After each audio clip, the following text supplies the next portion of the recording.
Today's episode of Maine Web News is brought to you by Nippon's Specialty Meat. Stop and see them today at 388 on the Lakewood Road in Skowhegan. And now, Maine Web News. Today on the Maine Web News gubernatorial series, the candidates discuss the Maine Public Employee Retirement System, or Maine PERS, bailout. Basically what's happening is the pension fund for state workers is woefully underfunded, and they're coming to the taxpayer for almost a $1 billion bailout over the next couple of years. The Maine PERS directors and investment strategists recently met to discuss how they can help the legislature and the next governor. Here's Executive Director Sandy Matheson explaining. The legislature has asked us, what can we do? And that's what we don't want to answer, because that would be setting policy. So instead, what we can do is to say, here are the outcomes of all of the moving parts that you have in your purview. Now let's hear what the gubernatorial candidates have for ideas for solving the Maine PERS crisis.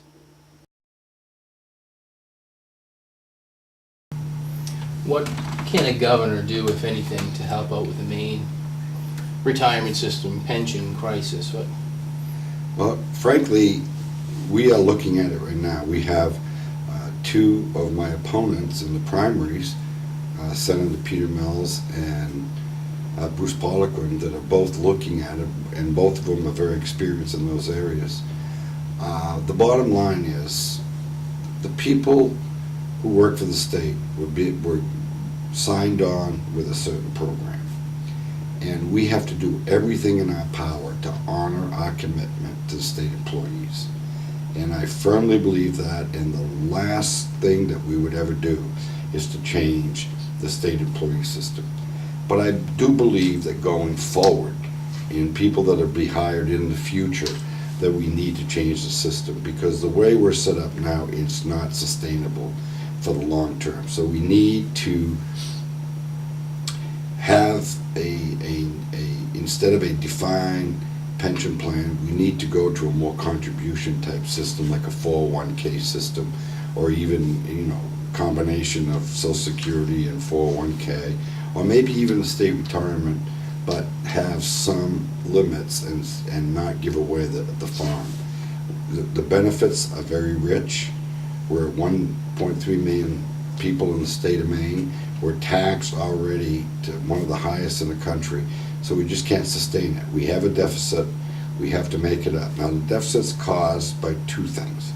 One is the performance of the stock market certainly hasn't helped, but even more importantly, over the years, we keep going back to the well and give a little bit, make it a little richer, a little richer, a little richer, and we've got to the point where you have a dip in the economy, and all of a sudden you get a $4.4 million deficit. In addition to maybe looking at changing the system for future employees of the state, we may have to extend the time frame in which we have to get it fully funded. I believe it's 2018 now. It's going to be hard to do that in the next 8 years, knowing that we're starting out with $1 billion deficit on the operating side. So we may have to extend that a few years, and we will talk to the legislature about that. Jarrod, and this is another thing that separates me from every person in this contest. The way that I think about solving problems, PERS, first and foremost, the unfunded pension liability, has been asked in almost every forum. And immediately I separate myself from the others. They're talking about ways to fix that problem. There's really only one. I've been hiring people and employing people for 16 years.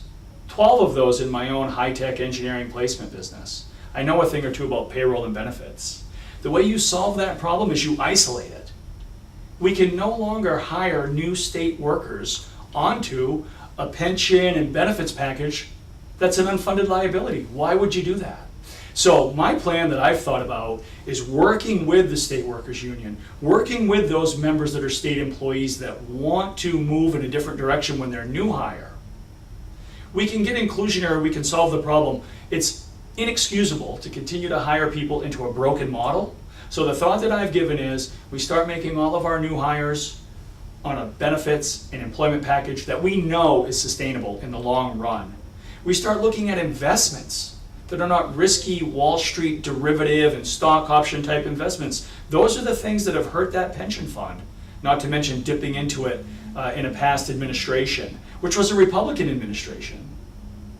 I represent thought and innovation that comes from outside of national political parties, and I think that's critical for your voters to remember this fall. So yes, I've given it some thought. We can work on that problem. Let's isolate it by not contributing to it, and we'll solve that problem with all of our new hires, and we'll pick away at that unfunded liability in the coming years.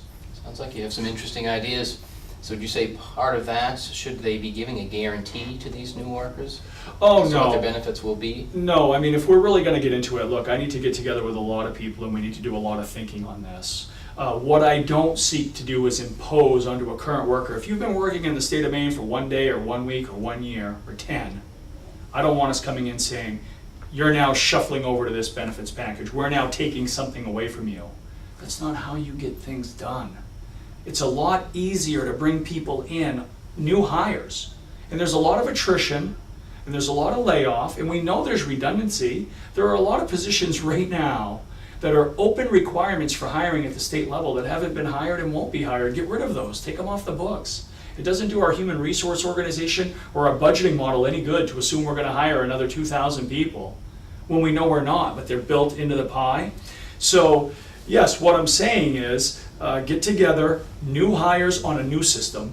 Existing hires are gonna have to fall off through attrition. It's about predictability and projections. When you're coming out of MIT, or you're working on a contract for Boeing or NASA and you're a vendor, you go to them with your plan for how you're gonna implement their solution and their model. And that's a long-range plan.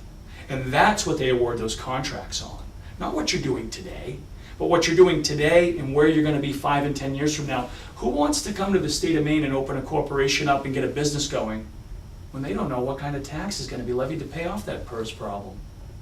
5 years from now, is the legislature going to impose a 30% one-time assessment on corporate profits? I mean, we don't have predictability in our energy cost, our healthcare cost, and really we don't have predictability in our state government. We need to get that under control.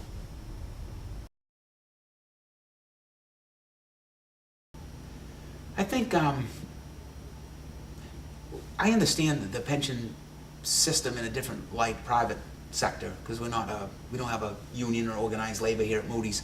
But we started an ESOP back in 2003, where a third of our company is owned by its coworkers. It's called an ESOP, Employee Stock Ownership Plan, regulated by ERISA, the Department of Labor.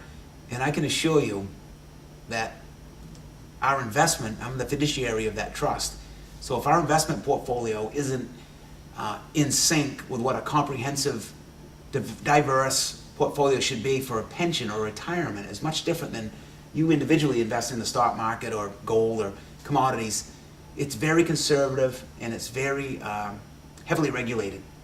So the fact that they were anticipating a 12% return and they were heavily, well, I think more than what was prudent, leveraged in the stock market is appalling. It really is. And as governor, I'm not big on, bureaucracy, but I would definitely do an investigation there to find out who exactly was managing that portfolio, what kind of a spread they had in stocks and commodities, and what mix in their portfolio. Because those are all the things that are going to determine, what the forecasts, what the projections look like going forward. So in other words, if the folks that kind of set those projections up, that ran into this huge deficit, are still managing that portfolio, that's the first place I'd start right there, because they would have no credibility with me whatsoever after that. And if they said to you that it wasn't the investments, it was the market.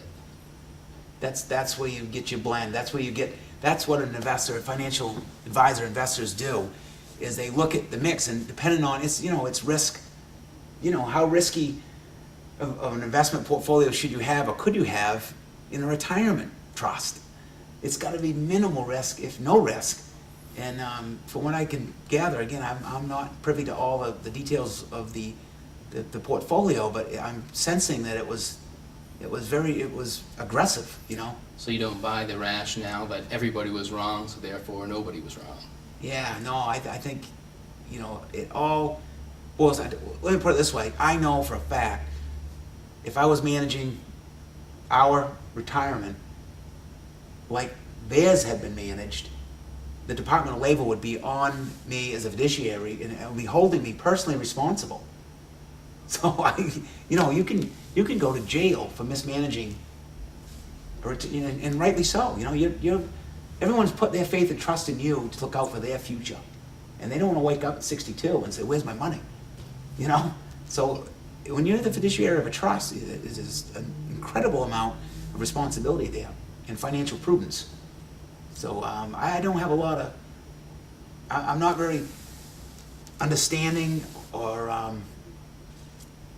You know, we need to jump on that and do an investigation and find out exactly why and how that portfolio is managed before we go forward, to find out who made these projections at this point and find out how accurate or relative they are going forward. It's a really grave concern. We heard a lot of different and interesting views on this topic. This is Jarrod LeBlanc reporting on the issues that matter to Maine voters on Maine Web News. Experience the future of Maine News today at mainewebnews.com.